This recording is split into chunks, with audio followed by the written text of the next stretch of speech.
All right, hey Challenge 2 people, this is going to be the logic strand, and I'm just going to show you the books and things that we do. For semester 1, it's going to be traditional logic 2. You're welcome to get the DVDs if you want, you don't have to. The guy's a little bit dry, but it's good if you're more of a visual learner and just need more extra help. It's fine. So think about that. You do need, obviously, the textbook, the advanced formal logic, traditional logic 2. This is much like the in challenge 1 where you had traditional logic 1. It's just basically a continuation of that. You have your workbook, which I suggest, you don't have to have it, but I really suggest that you use this. We'll take examples out of this when we do our classroom portion, and then there's the answer key. If you don't get this and you want the answers, I can send you the answers. If you don't want to buy that, but that's optional. But I just want to go over first semester is going to be traditional logic 2. We do the entire book. The first semester, there's 14 lessons, chapters. Let's see what they call them. They are called, chapters. So there's 14 chapters. So one chapter each week. And I would say it starts out fairly easy and gets harder. But in class, what we do is we go over the information. Sometimes I have the students read out loud the information and go over what they're talking about. So for example, in the first book or the first chapter is going to be the figures. There's 4 figures. So the first week I would talk about the 4 figures, make sure they understand what those are: sub, pray, sub, what those are. So it takes into account that your student knows kind of basically what logic is and has done some of this before. In challenge B, I believe, you've done a portion of this. So these are some notes that I have from when Noah did it.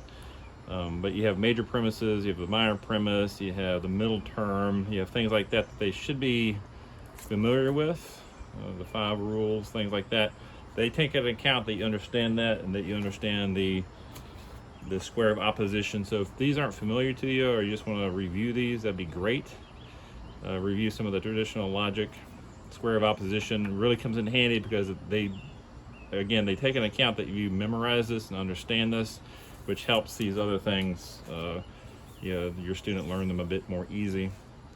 So for example, we'd go make sure in class, the first Monday, that they've read this, they know what the figures are, what is a first figure, second figure, third figure, fourth figure. We do a couple examples on the board, and logic is pretty straightforward. So then there's a summary. So we go over the text, and then we would at home, this is what I like about these books here, is they have the information and then they have each day. So day 1, this is chapter 2, but you have an exercise for day 1, day 2, day 3, and so forth. So at home you have each day you have something to do. And so on Monday, the seminar day, I'd pull from some of these and just make sure that the students understand how these work, do a few problems on the board, things like that. And then I also throw in, just to make it fun, if you remember Fallacy Detective from way back, I think it's challenge A, perhaps. Anyway, I laminated this, but I like going through these because I might play videos or commercials, and we see, all right, maybe even presidential debates.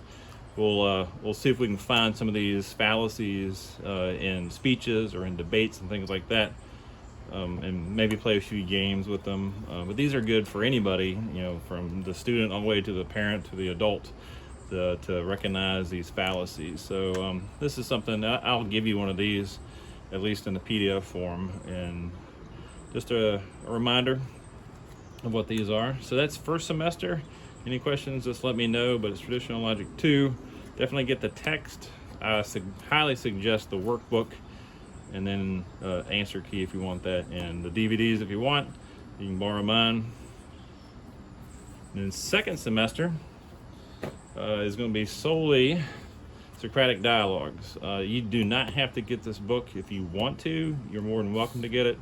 But second semester is Socratic dialogues, and we get into the Socratic circle where there's students in the inner circle talking, and then the outer circle, the students have things that they have to do, making notes and commentary and feedback, and then the circles switch. But we've done a few of those in prior CC classes, but we're going to do a lot of them, not every single week, but a lot of them in Challenge 2. And I deviate from the guide a little bit. We will read from this. They have us read these. This is Crito and Meno. So basically they're talking about virtue, but we will touch on that. Again, you don't have to get the book unless you really want to. I bring this to class and we just pass it around and read it when we need to. What I do add to the class is we go through, and this is just one of the study guides from lecture 6. I use Hillsdale College. They have free classes online. What I have the students do, and not every week, but most of the weeks, during the week they would watch a 30-minute video on, for example, lecture 6 on courage. And for 30 minutes, the professor and the students talk about whatever topic it is, courage. And so I give you the outline, or give you access to the outline. You just read it, go through it. Don't spend a lot of time necessarily. But when we get to Monday, our students, Challenge 2 students, will have this topic of courage or something like that within this Hillsdale College course called Ethics, and I'll give you the website for that. And when they talk about it as a Socratic circle. So that basically is semester 2. It's a lot lighter work, thank God, but we delve in more into virtue, courage, friendship, what it is to be a good citizen.